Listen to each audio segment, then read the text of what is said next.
নমস্কার বন্ধুরা, অভিনব চৈতিস ব্লগে তোমাদের সবাইকে আবার একবার স্বাগত জানিয়ে আজকে নতুন ব্লগ শুরু করছি। বুধবার, ঘড়িতে এখন প্রায় 10:45 থেকে 10টার মতো বাজে। আর রোজকার একই নিয়মে একদম সূর্যি মামা এসে হাজির হয়ে গেছে। আর সারা রাস্তাটা দেখো, পুরো কাঠফাটা রোদ, একবারে চচ্চর করছে রোদ্দুর। সারা রাস্তাঘাট যতটা সম্ভব জনশূন্য হওয়া ততটাই হয়ে রয়েছে। বুধবার, সপ্তাহের এমন কিছু শেষের দিন নয়, কিন্তু এমন বিভীষিকাময় দিন কাটছে সকলের কাছেই, যেন অঘোষিত লকডাউন চলছে।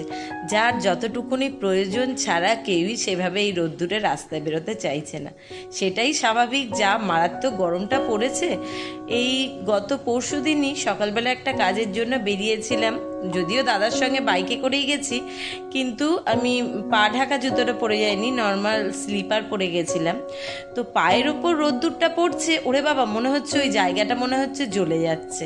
তাতেই বোঝা যাচ্ছে ডাইরেক্ট রোদ্দুরের হিটটা গায়ে পড়লে কি মারাত্মক কষ্টটা না হচ্ছে।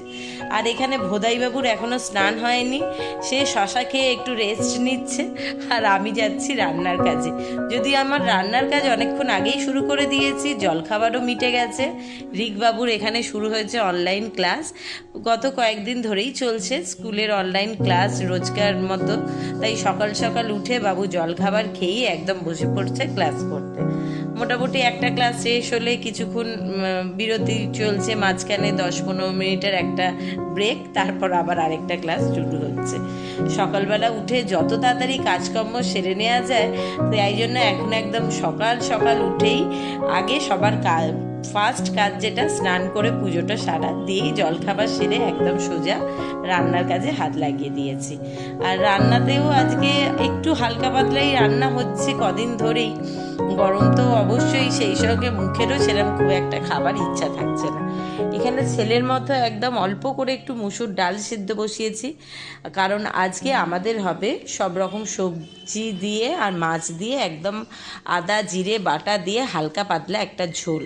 এই ঝোল ভাত আমি তোমাদের দাদা খেতেও ভালোবাসি, শরীরের জন্য তো অবশ্যই ভালো, বেশ অনেক রকম সবজি থাকে। আর এখানে এনেছে আজকে 2টো কাতলা মাছের দাগা ছেলের জন্য, আর এই বাদবাকি আছে 2টো মৃগেল মাছের চারা আর 2টো রুই মাছের চারা।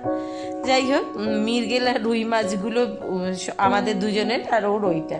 মাছগুলোতে অল্প লবণ মাখিয়ে রেখেছি, তাহলে আঁশটা না খুব নরম হয়ে যায়, তাড়াতাড়ি ছাড়ানোর সুবিধা হয়। ওটা পরে পরিষ্কার করব।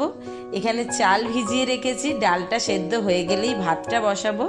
আর তোমাদের দাদা জলখাবার খাওয়ার আগেই আজকে বাজারটা করে নিয়ে চলে এসছে। এসে জলখাবার খেয়ে সে বাবু যে কোথায় লোকে রোদ্দুরে ঘরে ঢুকে পড়তে পারলে বেঁচে যায়, এর কাজ শেষ হয় না। ওকে যতক্ষণ বলি অফিসে না বেরোনো অবধি তুমি বাড়িতে একটুখানি রেস্টে একটু ঠান্ডায় থাকো, কারণ তোমাদের দাদা যে টাইমটা বেরোয় জানোই, সেই সময় মারাত্মক রোদ, মারাত্মক গরম, একদম দুপুরবেলা 1-1:30টার টাইমটা কাঠফাটা রোদ্দুর একদম ডাইরেক্ট মাথায় এসে পড়ে। সে কে শোনে কার কথা? ওই দেখো আসছে, কি যে তার কাজ, কেন যে সারাক্ষণ বাইরে ঘোরে আমি বাবা বুঝে পাই না, কিছু না কিছু একটা কিনে নিয়ে আসছে। যাই হোক, পরে ঘরে আসুক দেখব, ততক্ষণ আমি আমার কাজ করতে যাই। কারণ ঝোলের আনাজ অনেক রকম কিছু, অনেক রকম বলতে যাই 2-4 রকম আনাজ দেবো না কেন, সেগুলো কেটে বেছে গুছিয়ে সাইজ করে জোগাড় করতে একটু তো সময় লাগবেই। আর দাদারও আজকে তাড়াতাড়ি বেরোনো, মানে তাড়াতাড়ি বলতে রোজকার নিয়মের মতনই, খুব তাড়াতাড়ি না, যেমন 1-1:30টায় বেরোয় সেরকম টাইমেই বেরোবে। তো তার আগে ঝটপট কাজকর্মগুলো সেরে ফেলতে হবে। ওখানে ছেলের ডাল সেদ্ধ হয়ে গেছে, নামিয়ে রেখেছি, ভাতটা বসিয়ে দিলাম।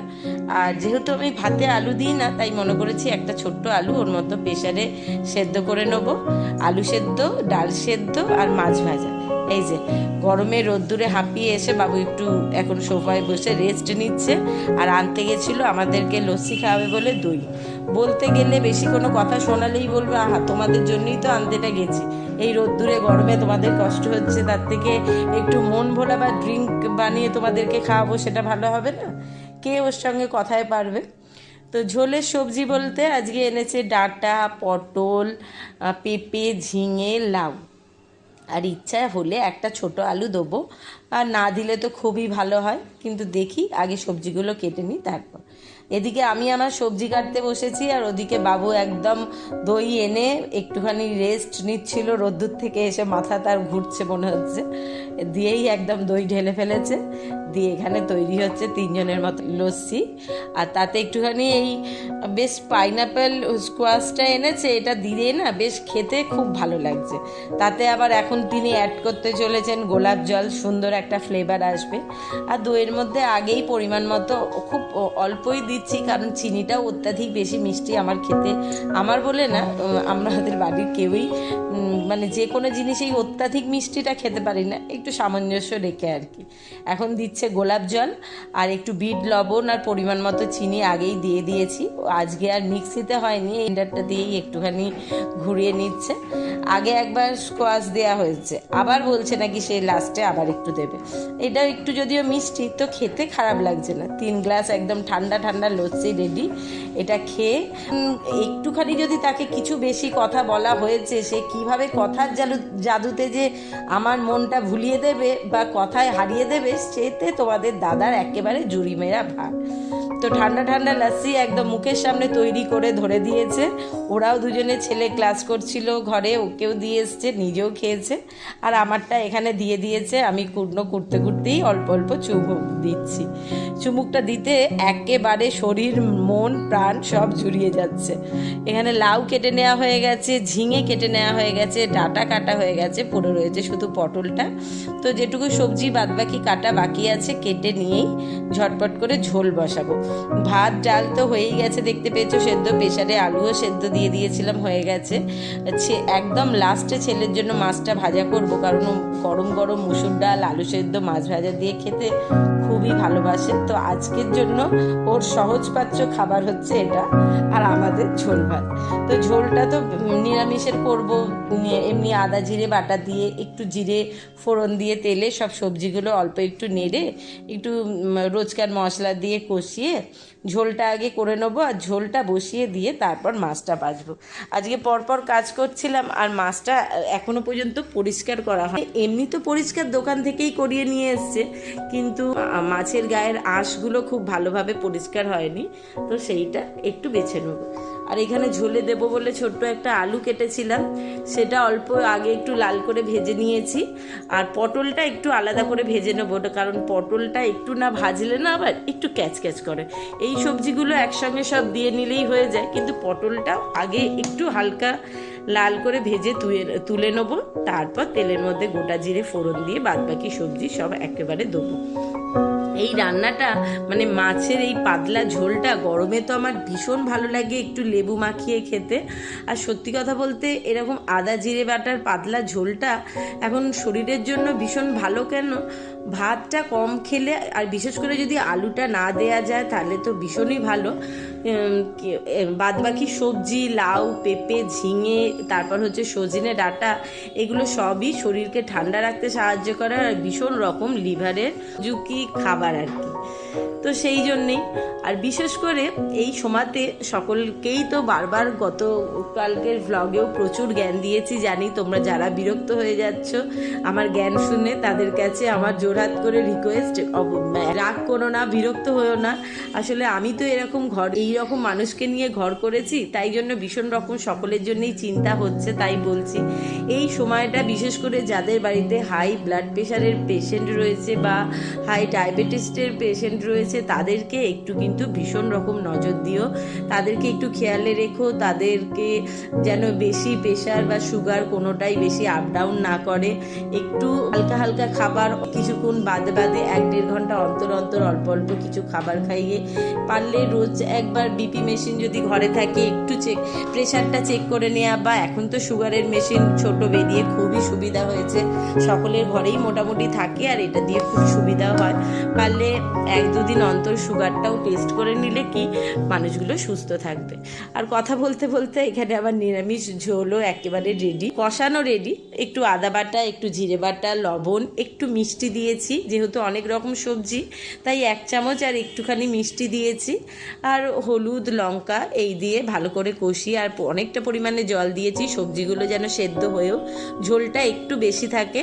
তো এটা ফুটতে ফুটতে ঝটপট চলো এটা ঢাকা দিয়ে দিই, আর মাছগুলো এই সময়তে বেছে ধুয়ে পরিষ্কার করে নিই।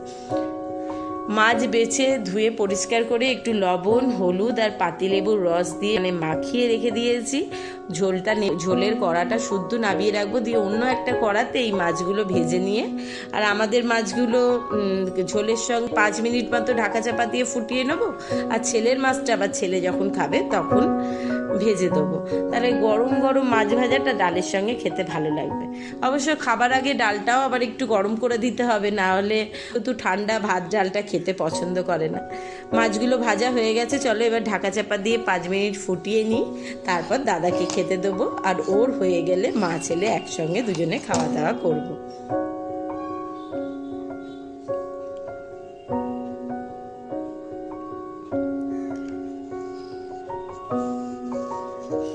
দাদা খেয়ে বেরিয়ে গেছে, আর ছেলেও স্নান সেরে এসে বসেছে। অনেকক্ষণ টানা একদম সকাল থেকে অনলাইন ক্লাস হয়েছে, দিয়ে এই ব্যস্ত উনি বাবু ফোনে ব্যস্ত। আর আমার তো কাজ সারাক্ষণই চলছে, সেটা কখনো বন্ধ যায় না।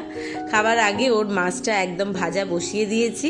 মাছটা একটু হালকা করকরে করে ভেজে ডালটাও ফুটিয়ে নেবো খাবার আগে আর একবার। এই যেখানে ভাত, আলু সেদ্ধ, মাছ ভাজা দিয়ে দিয়েছি, অল্প একটু বাটার দেবো, ডালটা গরম বসিয়েছি, দিয়ে ওকে খেতে দিয়ে গ্যাস পরিষ্কার করে আমার খাওয়া দাওয়ার পালা।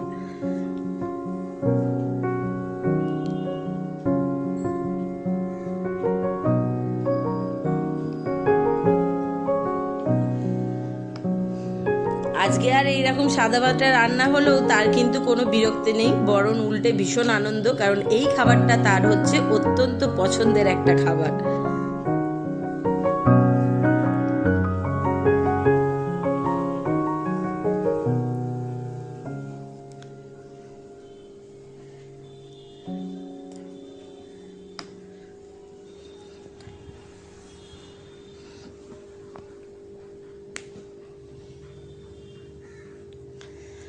ওকে খেতে দিয়ে গ্যাস পরিষ্কার করে নিজে খাওয়া দাওয়া সেরে আজকে আর একটুও বসিনি। মনে করেছি ঝটপট একদম রাত্রিবেলার রান্নাটা কমপ্লিট করে নিয়ে সব কাজ গুছিয়ে তারপর বসতে যাব। তো বেকারি তখন গ্যাসটাকে পরিষ্কার করলাম, কিন্তু পরে মনে করলাম যে রাত্রিবেলা কি রান্না করব, সেরকম তো কিছু সবজি মোটামুটি ঘরে নেই। আর দ্বিতীয় কথা হচ্ছে রিক আবার সবজি রান্না করলে তার আবার ভীষণ খাওয়ার ঝামেলা। তো এখানে 2টো পোলট্রির ডিম একসঙ্গে ফেটিয়ে একটা অমলেট বানিয়ে নিচ্ছি, আর রিক আর তোমাদের দাদার জন্য 2টো হাঁসের ডিম অমলেট করব। দিয়ে ডিমের অমলেট করে আলু, পেঁয়াজ, টমেটো, আদা দিয়ে বেশ মাখা মাখা একটা তরকারি করে নেবো। এই যে এখানে আলু কেটে রাখাই আছে, তারপর ডিম দিয়ে ফুটিয়ে নিলে ওই ডিমের অমলেট করে তরকারিটা আবার রুটি দিয়ে খেতে সকলেই মোটামুটি পছন্দ করে।